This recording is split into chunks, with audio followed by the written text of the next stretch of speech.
안녕하십니까, 권자입니다. 2023년 새해가 밝았네요. 여러분들 새해 복들 많이 받으시고 하시는 모든 일들 다 잘 풀리시고 건강하시길 바랍니다. 23년의 첫 컨텐츠로 오래간만에 빔 프로젝터를 하나 소개를 시켜드리려고 합니다. XGMI의 Horizon Pro 4K라는 프로젝터입니다. XGMI가 좀 생소한데 우리나라에서는 좀 생소한 브랜드일 수 있는데요. 사실은 이 프로젝터계에서는 꽤나 유명한 브랜드입니다. 중국 브랜드이고요. 그런데 우리가 중국이라는 나라에 대해서 가지고 있는 약간의 편견들을 전혀 느낄 수 없을 만큼 퀄리티가 상당히 좋은 프로젝터계의 탑티어급 프로젝터 메이커입니다. 그리고 오늘 소개시켜드릴 이 XGMI의 호라이즌 프로 4K는 그 XGMI의 프로젝터 라인 중에서도 최상위급 라인 중 하나입니다. 이 제품은 블룸즈베리 랩으로부터 제품을 대여받았습니다. 블룸즈베리 랩? 좀 생소한데? 여러분들은 이 블룸즈베리 랩을 제 리뷰를 통해서 한번 만나보신 적이 있습니다. 바로 블룸즈베리 랩의 크리스탈 아트월 스크린을 제가 리뷰를 한 적이 있었죠. 블룸즈베리 랩은 극장급의 스크린을 가정용으로 사용할 수 있게끔 만들어서 판매하고 있는 업체이지요. 블룸즈베리 랩이 근데 왜 이 제품을 대여를 해줬어? 이 스크린 전문 업체이다 보니까 여러 프로젝터들과의 궁합을 많이 테스트를 하게 되잖아요. 그래서 블룸즈베리 랩이 보유하고 있는 프로젝터들이 꽤 많은 것 같습니다. 그래서 원하신다면 제품을 리뷰를 할 수 있습니다. 말씀만 하세요. 라고 하시길래 아이고 감사합니다 라고 제가 대여를 신청을 했었죠. 그래서 오늘은 XGMI의 호라이즌 프로 4K의 스펙과 언박싱 그리고 외관에 관해서 간단하게 살펴보도록 하겠습니다. 먼저 스펙인데요. XGMI 호라이즌 프로 4K의 해상도는 제품명에도 있듯이 4K 해상도입니다. 2160p이죠. 그리고 디스플레이는 DLP 방식인데요. 그 안에 들어가는 마이크로 미러 디바이스라고 하는 그 DMD의 사이즈가 0.47인치라고 하네요. 요거는 DMD 가운데서는 상당히 큰 편입니다. 만족합니다. 그리고 밝기는 2200 안시 루멘이라고 해요. 와, 꽤 밝죠. 일반적인 그 중저가 프로젝터들은 7000에서 8000 루멘 사이 정도이고 이것은 안시 루멘으로 환산을 하면 한 500에서 600 안시 루멘 정도 사이인 건데 근데 이거는 2200 안시 루멘이라고요? 상당히 밝은 프로젝터입니다. 그리고 광원은 LED 광원을 사용을 하고 있고 램프 수명은 3만 시간이라고 합니다. 그런데 사실 전 이 램프 수명에 관한 데이터는 믿을 수가 없어요. 왜냐? 이 3만 시간 하면요 거의 3.5년 정도 되거든요. 정말로 3.5년 동안 한 번도 이 프로젝터를 안 끄고 이 램프 수명을 쟀을까요? 아닐 거거든요. 이건 그냥 대략의 추정치 정도라서 신뢰할 만한 데이터는 아니라고 생각합니다. 그리고 초점은 자동 초점 방식이고요. 키스톤도 자동 키스톤 방식입니다. 근데 보통 오토 키스톤인 경우에도 수직 키스톤만 오토인 경우가 상당히 많은데 이 제품은 수직 키스톤, 수평 키스톤 모두 풀 오토 키스톤입니다. 상당히 괜찮죠. 그리고 홍보 페이지를 보면 장애물을 인식해서 그 장애물을 피해서 스크린을 만들어주는 대단한 기능까지도 가지고 있다고 합니다. 신기하더라고요. 그리고 투사 비율은 1.2대 1이고요. 그리고 HDR이나 HLG 기능도 지원을 하고 있습니다. 그리고 컬러 가멋이라고 하죠. 색 영역을 말하는 것인데요. 이것은 DCI P3의 110%를 커버한다고 합니다. 이게 뭔 소리야? 이게 훨씬 더 넓은 영역의 많은 컬러를 표현할 수 있다라고 보시면 되겠습니다. 이것도 이 스펙이 상당히 좋은 스펙 맞습니다. 그리고 MEMC 기능이 있는데요. 이것은 프레임과 프레임 간에 움직임을 부드럽게 하기 위해서 인공적으로 프레임을 끼워 넣는, 그래서 훨씬 더 화질을 좋게 만드는 기능을 말하는 것인데요. 이 MEMC 기능도 지원을 하고 있습니다. 3D 역시 지원을 하고 있고요. 스피커는 8W짜리가 2개가 들어가 있는데 무려 하만 카돈 스피커라고 합니다. 그리고 오디오는 돌비 디지털 오디오, 그리고 DTS HD까지도 지원을 한다고 하네요. 그리고 HDMI는 2.0 버전이 2개 포트가 들어있고요. USB도 A-Type 2.0 버전이 2개가 들어 있습니다. 그리고 이더넷 랜 포트도 있습니다. 대신 VGA 포트는 없습니다. 그리고 우리가 보통 옵티컬이라고 하는 광출력이라고 하는 SPDIF 포트도 있습니다. 그러니까 외부와의 연결 면에서는 거의 최강이라고 할 수 있는 스펙을 가지고 있네요. 그리고 블루투스는 지원이 되는데 5.0 버전을 지원을 하고 있고요. 와이파이도 2.4GHz, 5GHz 듀얼밴드를 지원을 하고 있습니다. 그리고 이 프로젝터는 깡통 프로젝터 아닙니다. OS를 지원을 하고 있는데 이를 돌리기 위해서는 CPU와 GPU 그리고 램과 롬이 반드시 필요하겠죠. CPU는 ARM 콜텍스 A55가 들어있는 칩이 있네요. A55면은 크롬캐스트 4 4K나 아니면 포매틱스 박스 R 4K 플러스 같은 급입니다. GPU도 ARM 말리 G52가 들어있고요. 램은 2GB, 롬은 32GB가 들어있기 때문에 용량면에서도 상당히 넉넉한 공간을 제공을 하고 있습니다. OS는 안드로이드 TV 10이 탑재되어 있네요. 안드로이드 TV 10이면은 구글과 연동성도 상당히 좋겠군요. 사이즈는 208.4, 218.4, 136.2이고 무게가 2.9kg입니다. 통상의 프로젝터 무게 정도 수준이네요. 조금 가벼웠으면 더 좋지 않았을까 싶기는 하지만 워낙에 이것저것 많이 들어있어서 제가 그것까지 바라는 건 무리 같습니다. 자, 그럼 이걸 이제 뭔가 비교를 좀 해봐야 되겠는데 뭐와 비교를 해볼까 하다가 제가 예전에 제가 너무너무 좋아하는 프로젝터입니다. 제가 제 메인 프로젝터로 쓰고 있어요 라고 항상 말씀을 드리는 C사의 땡300과 한번 비교를 해보겠습니다. 해상도는 당연히 호라이즌 프로 4K가 우위에 있죠. 4K니까요.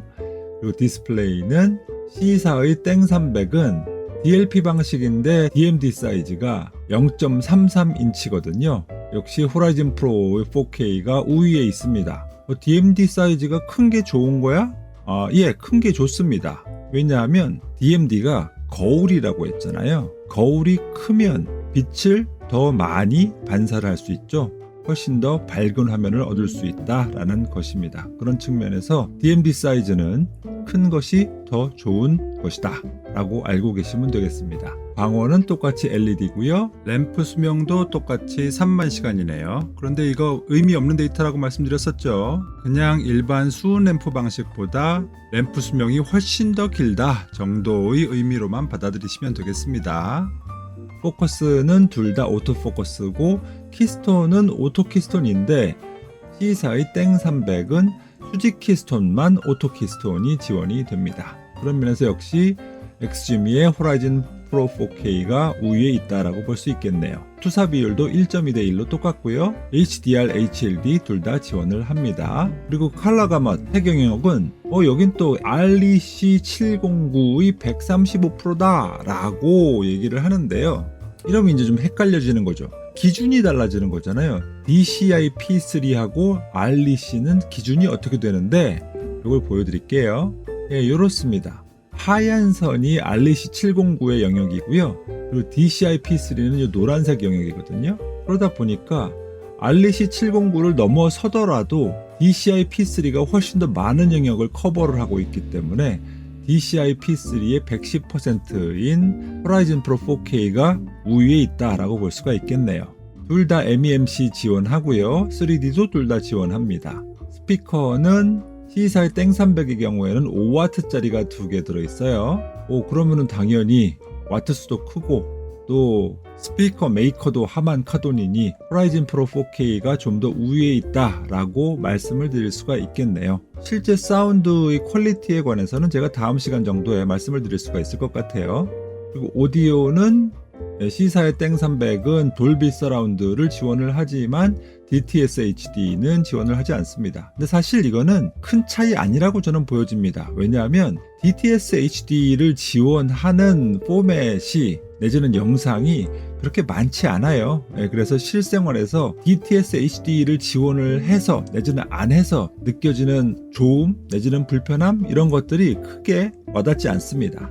그리고 HDMI는 C사의 땡300은 한 개만 들어있고 또 USB도 한 개만 들어있어서 상대적으로 호라이즌 프로 4K 확장성이 2배 더 크다라고 말할 수가 있겠네요. 랜선은 둘 다 지원을 하고 있고 VGA는 둘 다 없고 광출력도 둘 다 지원을 하고 블루투스도 둘 다 5.0 버전이고 와이파이도 둘 다 듀얼 밴드이고 그런데 CPU에 있어서는 이건 좀 놀랍습니다. C사의 땡300은 ARM 콜텍스의 A73이 들어있거든요. 그래서 딴 건 몰라도 이 CPU만큼은 C사의 땡300이 훨씬 더 우위에 있다. 보통 A73 하면 8K TV에도 사용이 되는 CPU이기 때문에 이것은 확실히 C사의 땡300이 더 우위에 있다라고 말씀드릴 수가 있을 것 같습니다. GPU는 똑같고요. 램과 롬인데 C사의 땡300이 여기서도 우위를 보이는 부분이 있네요. 바로 메모리가 3GB이죠. 그래서 호라이즌 프로 4K가 2GB인데 비해서 훨씬 더 큰 메모리를 가지고 있습니다. 이 램이 크다는 것이 무엇이 장점이냐 하면 임시 저장 파일을 더 많이 받을 수 있다. 즉 그릇이 더 크다라고 하는 것이거든요. 사실은 OTT 쪽에서는 커다랗게 차이를 느끼시지는 못할 텐데 왜냐하면 그 임시 저장되는 영상의 용량이 별로 크지가 않기 때문에. 그런데 프로젝터를 통해서 게임을 돌리신다라고 하면은 얘기가 달라질 수도 있을 것 같습니다. 그런 측면으로 보자면 램이 크다는 것은 충분히 C사의 땡300의 장점이라고 할 수 있을 겁니다. 그리고 OS는 C사의 땡300 같은 경우에 쉬크7인데 이 쉬크7은 안드로이드 9 여기서 말하는 안드로이드 9은 안드로이드 TV 9이 아니고 모바일 버전의 안드로이드 9을 말하는 것입니다. 안드로이드 9을 기반으로 한 OS가 바로 쉬크7이거든요. 그러면 어떤 것이 더 좋으냐? 굳이 말을 하자면 안드로이드 TV 10이 프로젝터를 사용할 때는 훨씬 더 좋죠. 왜냐하면 안드로이드 TV라는 OS는 TV 사용을 전제로 해서 만들어진 OS이기 때문에 그 모든 커뮤니케이션을 리모컨으로 수행하는데 아무런 불편이 없습니다. 그런데 모바일 안드로이드를 기반으로 만들어진 OS의 경우에는 모바일이기 때문에 터치 기반으로 만들어진 OS이거든요. 그래서 리모컨과의 연동이 잘 안 되는 경우가 종종 생깁니다. 특히나 앱과의 호환성이 별로 좋지 않습니다. 그렇기 때문에 OS는 호라이즌 프로 4K의 완승이라고 할 수 있겠다라고 말씀드릴 수가 있겠네요. 사이즈는 C사의 땡300이 198, 192, 123 그래서 조금 작은 편인데 요 크기는 실제로 비교를 한번 해보시죠. 이 두 기기를 비교해보면 이렇습니다.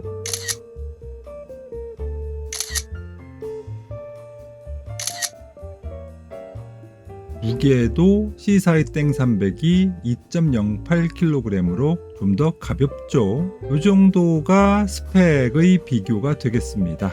스펙의 총평을 말씀을 드리자면 CPU와 램을 빼고는 호라이즌 프로 4K 완승이 되겠네요. 근데 어찌 보면 당연한 겁니다. C사의 땡300보다 호라이즌 프로 4K가 더 비싸니까요. 비싸면 비싼 값을 해야죠. 자, 그럼 이제 언박싱을 한번 가보도록 할까요? 자, 여기 이렇게 패키지가 있죠. 포장의 외관은 아주 깔끔합니다.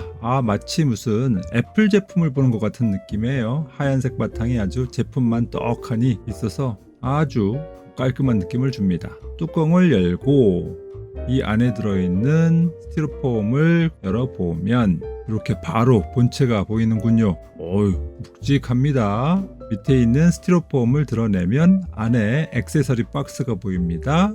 제일 먼저 보이는 것은 어댑터이고요. 근데 이 어댑터의 무게가 상당하네요. 그리고 전원 케이블도 보입니다.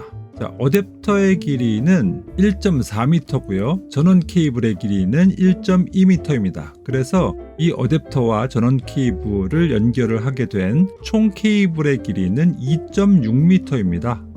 충분히 길죠. 아주 좋습니다. 그리고 플러그는 EU형 플러그가 아니고 한국형 플러그입니다. 접지형 플러그, 우리나라 콘센트에 딱 맞습니다. 아주 좋습니다. 마음에 듭니다. 그리고 사용 설명서가 보이는데요. 그리고 사용 설명서 바로 밑에는 별도의 리플렛이 있어요. 그래서 이게 뭔가 봤더니 넷플릭스를 설치하는 방법이 나온 리플렛이에요. 왜 넷플릭스를 따로 설치하는 내용을 리플렛으로 만들었을까? 요거는 제가 조금 있다가 또 설명드릴 일이 있을 겁니다. 그 다음에는 여기 리모컨이네요. 리모컨도 아주 깔끔하게 생겼죠. 예, 요게 다입니다. 그 흔한 HDMI 케이블 같은 거 없습니다. 예, 원가 절감의 측면에서 뺐겠죠. 예, 요게 언박싱의 다입니다. 근데 이게 다냐? 사실 아니에요. 제가 대여를 했을 때 추가로 온 패키지가 있었습니다. 그 중에 하나를 먼저 보여드리면 바로 요겁니다. 이게 바로 X 데스크탑 스탠드 프로입니다. 호라이즌 프로 4K 프로젝터 자체에는 높이나 각도를 조절할 수 있는 옵션이 없습니다. 그래서 이 프로젝터의 각도나 높이를 조절하려면 반드시 삼각대든 무엇이든 연결을 해야 됩니다. 그리고 거기에 아주 좋은 친구가 되는 것이 바로 이 X 데스크탑 스탠드 프로라는 것이죠.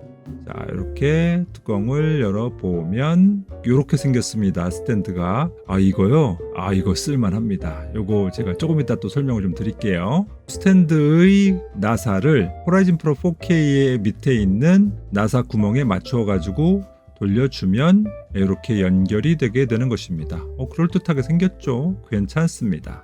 그리고 제가 받은 또 하나의 패키지가 있었는데요. 그건 바로 요겁니다. 예, 바로 플로어 스탠드인 거죠. 상당히 묵직합니다. 예, 아무래도 플로어 스탠드는 바닥에서 그 무게를 단단하게 지지를 해야 되기 때문에 이 밑판의 무게가 상당하죠.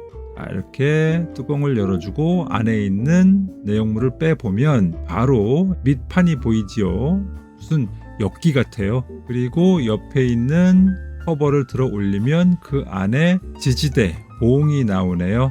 봉이 2개가 나옵니다. 봉 하나의 길이는 40cm이고요. 그래서 봉 2개를 마저 연결하면 총 80cm가 나옵니다. 그리고 이 봉을 이렇게 이어주고 그것을 이 밑판에다가 돌려서 끼워 넣고 마지막으로 이 볼 조인트를 맨 위에 봉 끝에다가 연결을 해주면 플로어 스탠드가 완성이 됩니다. 그리고 이 볼 조인트의 나사를 또 프로젝터의 밑판에 있는 6mm 홀에 연결을 해서 돌려주면 이렇게 깔끔하게 바닥에 세워놓고 프로젝터를 이용을 할 수가 있게 되는 것입니다. 플로어 스탠드의 총 길이는 밑판의 두께 플러스 볼 조인트의 길이를 다 합치면 총 약 90cm 정도의 높이를 확보할 수가 있게 됩니다. 그래서 프로젝터를 좀 더 깔끔하게 사용하시고 싶다 하시는 분들은 이 아이템도 아주 유용하게 쓰실 수 있을 것 같습니다. 자, 요게 언박싱의 다입니다. 자, 이제 그럼 외관을 한번 살펴보실까요? XGME 호라이즌 프로 4K의 외관은 이렇게 생겼습니다. 야, 진짜 고급져 보이지 않습니까? 있어 보여요. 정말 이 금속 재질의 이 외관 마감 처리를 해서 그런지 몰라도 은은하게 빛나는 이 짙은 회색의 느낌이 상당히 럭셔리한 느낌을 줍니다. 자, 그럼 여기에 데스크탑 스탠드를 연결을 하면 어떤 느낌일까? 이렇게 생겼습니다. 요것도 아주 괜찮죠? 아주 이쁘게 생겼습니다. 느낌이 좀 차로 치자면 경차나 준중형차의 느낌이 아니라 아주 세련된 중형 세단의 느낌이에요. 아주 고급져 보입니다. 자, 그럼 이제 각 부위별로 외관을 살펴보시도록 하겠습니다. 자, 요게 전면입니다. 얼핏 보면 프로젝터지 뭐 별거 있나 싶을 텐데요. 먼저 여기가 렌즈인데요. 요 렌즈 밑에 4K라고 딱 금박으로 써 있는 거 보이시죠? 네, 멋집니다. 그리고 이 오른쪽에는 이 부분이 오토포커스와 오토키스톤을 위한 센서인데요. 여기 얼핏 보면 별거 아닌 것 같은데 요거 한번 좀 크게 확대를 시켜볼까요? 요거 보세요. 요 자그마한 공간에 렌즈가 4개나 들어있어요. 아니 뭐 이 프로젝터 렌즈 말고 무슨 이렇게 조그만 렌즈가 4개씩이나 왜 들었지? 이걸 통해서 포커스를 자동으로 맞추고 또 키스톤도 수직과 수평 키스톤을 위상차를 검출을 해서 제대로 맞출 수가 있는 겁니다. 아, 이게 참 대단한 센서인 거죠. 좋습니다, 아주. 그 다음에 오른쪽 옆면을 보시면 여기 가운데 하만 카돈 딱 써있죠. 이 안에 들어가 있는 스피커가 보통 스피커가 아니야. 하만 카돈 스피커야 라고 자랑을 하고 있습니다. 그럼 그 하만 카돈 스피커가 어디 숨어 있느냐? 예, 바로 여기에 있습니다. 그리고 이 뒷편에는 흡기구가 있습니다. 자, 다음에 뒷편을 볼까요? 요 밑에 단자들이 쭉 있는데요. 오른쪽부터 파워 포트, 그리고 바로 옆에는 SPDIF 포트, 즉 옵티컬 포트를 말하는 것이죠. 그리고 그 옆에는 USB 타입 A 포트가 2개 있고요. 그 옆에는 HDMI 포트가 2개 있습니다. 그 옆에는 랜 단자가 있고요. 그 옆에는 3.5파이의 오디오 아웃 단자가 있습니다. 그리고 이런 포트들 바로 위에 바로 이 부분이 배기구가 되겠습니다. 즉 옆에서 바람을 빨아들여서 뒤로 내보내는 구조인 것이죠. 자, 이제 왼쪽 옆면을 보시면 여기도 역시 하만 카돈 써 있죠. 오른쪽 옆면과 똑같은 구조입니다. 뒤쪽에는 흡기구가 있고 앞쪽에는 스피커가 위치해 있습니다. 자, 다음에 위쪽을 보시면은요, XGM이라고 하는 이 로고는 기능이 없는 그냥 음각으로 새겨져 있는 글씨이고요. 그리고 오른쪽에는 파워 버튼이 있고요. 그리고 왼쪽에는 볼륨 업다운 버튼이 있습니다. 그런데 이 중간에 있는 이 플레이 버튼은 뭘까?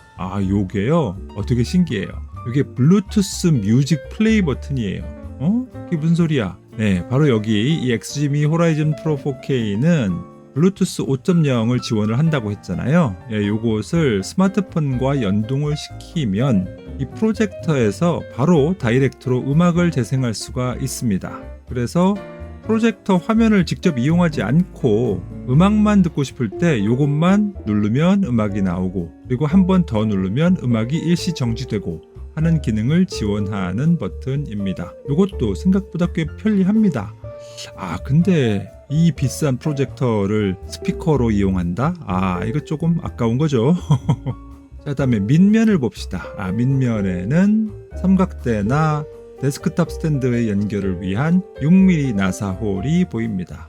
다음은 리모트 컨트롤인데요. 되게 깔끔하게 생겼죠. 근데 요거 비슷하게 좀 어디서 본 것 같지 않습니까? 바로 요거예요. 이게 바로 포무비의 다이스의 리모컨입니다. 구조가 얼핏 비슷하죠. 맨 위에 파워 버튼이 있고 중간에 구글 보이스 어시스턴트 기능이 버튼이 있고 방향키 있고 그 밑에 메뉴 있고 볼륨 버튼 있고, 요거 얼핏 유사한데 차이점은 이 전원 버튼과 보이스 어시스턴트 버튼 가운데 있는 이 동그란 버튼이 메뉴 버튼이라는 겁니다. 호라이즌 프로 4K 리모컨에는 메뉴 버튼이 2개예요. 그래서 위에 있는 이 동그라미 버튼은 색상이나 화면이나 사운드를 조정할 수 있는 메뉴 버튼이고요.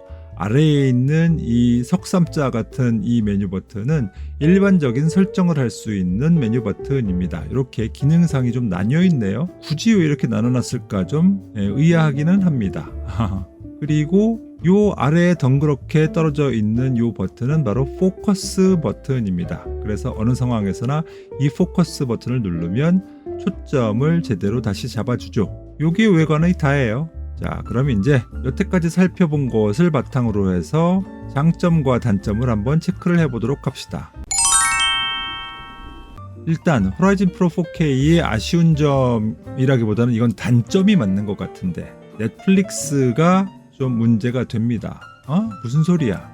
분명히 호라이즌 프로 4K의 와이드바인 DRM은 여기 보셔서 아시겠지만 레벨 1입니다. 레벨 1이라는 얘기는 구글의 인증을 모두 통과했다라는 얘기죠. 그래서 구글이 제공하는 모든 앱들을 정상적으로 충분히 활용을 할 수가 있다라는 것인데, 보통 와이드바인 레벨 1인 경우에는 넷플릭스의 인증도 같이 따라가는 것이 일반적이거든요. 그래서 와이드바인 레벨 1 같은 경우에는 넷플릭스도 인증을 받았다라고들 보통 인식을 하고 있는데, 이건 아닙니다. 이 호라이즌 프로 4K는 넷플릭스 인증을 받지 못했어요. 그래서 와이드바인 DRM 레벨 1임에도 불구하고 넷플릭스 앱을 설치해서 플레이를 해보면 이렇게 눈뜨고는 차마 볼 수 없는 해상도의 수준을 보여줍니다. 안타깝죠. 근데 여러분 아까 전에 기억나십니까? 언박싱에서 사용 설명서 다음에 넷플릭스와 관련된 리플렛이 하나 더 들어있었다라고 말씀드렸잖아요. 바로 데스크탑 매니저라는 프로그램을 통해서 넷플릭스를 따로 설치하는 방법이 있고, 이 방법에 의해서 넷플릭스를 설치를 하게 되면 1080p까지는 재생을 할 수가 있다라고 합니다. 그런데 1080p 아쉽죠. 왜? 이 호라이즌 프로는 4K라니까요. 4K 프로젝터를 사서 넷플릭스는 1080p밖에 볼 수가 없다. 이거는 안타까운 일이죠. 그래서 이 호라이즌 프로 4K를 통해서 넷플릭스를 제대로 즐기시려면 따로 크롬캐스트 4 4K라든가 아니면 호메틱스 박스 R 4K 플러스라든가 아니면 기타 다른 아주 고성능의 셋탑박스를 따로 꽂으셔야 됩니다. 이 점이 아주 아쉽고 안타깝고 저는 단점이라고 생각을 합니다. 그런데 이거는 또 넷플릭스 사용자가 아닌 분들에게는 전혀 단점이 아니죠. 그래서 아쉬운 점 정도로 표시를 해두도록 하겠습니다. 다시 한번 말씀드립니다. 넷플릭스 사용자분들께서는 호라이즌 프로 4K를 통해서는 넷플릭스를 충분히 즐기실 수가 없다라는 점 꼭 유념하시기 바랍니다. 다음에 두 번째로 아쉬운 점은 이 오토키스톤이 조금 아쉽습니다. 아니 아까 전에 되게 좋다면서 센서가 몇 개가 있고 이렇다면서 좋아요. 좋은데 이게 스크린을 좀 탑니다. 무슨 얘기냐? 이 오토키스톤을 맞추기 위해서 이 센서들이 그 상황을 먼저 딱 인식을 하거든요. 그런데 이 상황 인식이 제대로 되는 경우가 하얀 스크린에 검은 테두리가 있는 스크린에 대해서는 명확하게 인식을 한다고 합니다. 그런데 그렇지 않은 상황에서는 인식률이 좀 떨어지나 봐요. 이거 보실래요? 자, 제 스크린은 뭐다? 블룸즈베리 크리스탈 아트월이라고 했잖아요. 스크린은 약간의 회색빛이 나고 경계는 검은색이 아니라 투명한 아크릴이란 말이에요. 그러다 보니까 이 센서가 정확하게 이 경계면을 검출을 못하더라고요. 그래서 적당히 스크린의 한가운데에 약간 줄여가지고 스크린을 만들어 놓더라고요. 이거 아쉽죠? 이렇게 비싼 기능인데 이게 여기서는 잘 안 통하네. 그래서 좀 아쉬운 느낌이 들었습니다. 어쩔 수 없이 추가로 4코너 키스톤을 통해서 다시 좀 수동으로 좀 맞춰줘야 하는 번거로움이 있습니다. 그런데 키스톤이야 늘상 프로젝터를 켤 때마다 맞추는 것이 아니고 한 번 맞춰 놓으면 그 다음에는 따로 맞출 일이 없으니 그걸 가지고 단점까지라고 말할 수 있겠나 싶어서 역시 아쉬운 점이라고 해놓았습니다. 자, 그 다음에 아쉬운 점은 어댑터인데요. 어댑터? 왜 충분히 길고 좋다면서? 전체적인 길이는 좋아요. 그런데 어댑터 자체의 무게와 크기가 상당합니다. 그러다 보니까 이 케이블 중간에 어댑터가 딱 위치를 하다 보니 길이가 좀 어정쩡할 적에는 이 무거운 어댑터가 벽돌처럼 생겼는데 공중에 둥둥 뜨게 생긴 겁니다. 이거 좀 부담스럽죠. 왜? 이렇게 무거운 어댑터가 계속 아래로 당기는 역할을 하게 되면 아무래도 호라이즌 프로 4K 쪽에 연결이 되어 있는 파워 선의 그 연결 부분이 좀 약해지지 않을까, 혹시 나중에 단선의 원인이 되진 않을까 좀 불안하거든요. 그래서 저는 이 어댑터가 어느 한쪽으로 좀 치우쳐 있었으면 좋지 않았을까. 즉 이것이 전원 쪽이든 아니면 플러그 쪽이든 어느 한쪽으로 좀 치우쳐 있어서 어느 한쪽으로 좀 고정을 시킬 수 있었으면 더 좋았겠다라고 하는 그런 아쉬운 점이 있습니다. 그리고 네 번째로는 플로어 스탠드가 좀 아쉽습니다. 왜 또 아까 전에 깔끔하게 사용할 수 있고 좋다면서. 좋은데요. 문제는 길이 조절이 원활치가 않다라는 것이죠. 즉 봉 하나가 40cm이고 그래서 두 개를 연결하면 80cm, 총 길이는 90cm 이렇게 나온다고 말씀을 드렸었잖아요. 그러니까 높이 조절은 50cm 아니면은 90cm 이렇게 두 단계의 높이 조절밖에 안 되는 겁니다. 근데 여러분들은 아마 기억하시는 분들 계실 겁니다. 제가 이전에 이 플로어 스탠드와 유사한 또 스탠드를 가지고 있었어요. 예, 바로 요거죠. 자, 요것은 디폴트의 높이는 서로 엇비슷하죠. 그런데 요것은 낮출 수는 없어도 훨씬 더 높일 수가 있습니다. 그리고 이것이 어떤 단계별로 툭툭툭 계단처럼 올라가는 것이 아니라 자기가 원하는 만큼 올리고 내릴 수가 있다는 점에서 요것은 엑스플로어 스탠드가 가지지 못한 장점이구나. 상대적으로 엑스짐이 플로어 스탠드의 아쉬운 점이 되겠구나 라는 생각이 들었습니다. 그리고 마지막으로 상당히 치명적인 아쉬운 점이라고도 할 수 있을 텐데 가격입니다. 너무 비싸요. 제가 아까 전에 스펙 소개할 적에 가격 말씀 안 드렸잖아요. 지금 현재 네이버 검색에서 최저가를 검색을 해보면 XGMI 호라이즌 프로 4K의 가격은 약 225만원 정도입니다. 호라이즌 프로 4K를 구매하기 위해서는 최소 225만원이 듭니다. 그런데 C사의 땡 300은 120만원입니다. 와, 1080p와 4K 간의 갭이 거의 100만원 넘게 나는 것입니다. 요거는 너무 갭이 큰 것 아닌가 라는 생각이 좀 들어요. 조금 더 가격이 좀 현실화가 되었으면 어땠을까 라고 하는 아쉬움이 남습니다. 자, 그럼 호라이즌 프로 4K의 장점을 한번 살펴볼까요? 무엇보다도 장점은 디자인이죠. 아주 고급지고 럭셔리한 중후한 디자인 멋집니다. 어디에 설치를 해놓더라도 결코 그 분위기를 해치지 않는 아주 멋지고 깔끔하고 모던한 디자인, 전 마음에 듭니다. 두 번째로 장점은 오토포커스가 아주 장점입니다. 이 오토포커스를 맞추는 이 능력이 상당하더라고요. 조명이 밝은 곳에서도 제대로 초점을 잡아냅니다. 그런 면에서 아주 칭찬을 하고 싶습니다. 세 번째 장점으로는 오프 엑시스 기능인데요. 오프 엑시스? 이게 뭔데? 요거 보실래요? 원래는 프로젝터가 빛을 쏘게 되면 직진을 해야 되는 게 맞는데 이렇게 살짝 상방을 향해서 쏘게 됩니다. 이게 바로 오프 엑시스 기능, 다른 말로는 오프셋 기능이라고 하는데요. 이게 왜 좋으냐? 프로젝터를 테이블 같은 데 놓더라도 테이블의 모서리에 빛이 걸려서 화면이 잘리지 않고 온전하게 화면을 구현할 수 있다는 점에서 상당히 편리한 기능이라고 할 수가 있겠습니다. 이 기능 아주 마음에 드는 기능이죠. 자, 다음에 네 번째로는 액세서리인 데스크탑 스탠드가 저는 아주 마음에 드네요. 이게 별거 아닌 것 같은데요. 이게 상당히 좋습니다. 기존에 이런 프로젝터를 고정시키기 위해서는 우리가 뭘 사용했었죠? 미니 삼각대를 사용했었잖아요. 그런데 이 미니 삼각대는 꼴랑 얇은 다리 3개잖아요. 근데 이 프로젝터의 무게가 거의 3kg 가까이 됐었잖아요. 그런데 묵직한 이 프로젝터를 얇은 다리 3개로 버틴다? 조금 불안해 보이죠. 그리고 왔다 갔다 하다가 잘못 건드려서 툭 치기라도 하면 옆으로 넘어가면 어떡합니까? 불안하잖아요. 그런데 이 데스크탑 스탠드 같은 경우에는 밑판이 둥그런 원판으로 되어 있어가지고 아주 안정적으로 프로젝터를 지지할 수 있게 되어 있습니다. 그리고 이 연결부 6mm 나사 부분도 아주 안정적인 구조여서 높이 조절과 각도 조절이 아주 자유자재로 이루어집니다. 그런 면에서 아주 저는 마음에 듭니다. 저는 가격 수준만 좀 맞다면 데스크탑 스탠드만 따로 사고 싶은 생각이 들 정도였어요. 근데 가격을 보는 순간 허걱했죠. 이것도 꽤 비싸네요. 얼마냐고요? 안 가르쳐 드리려고요. 어쨌든 이 데스크탑 스탠드의 이 안정성과 디자인과 기능만큼은 꽤 높게 평가를 할 수가 있을 것 같습니다.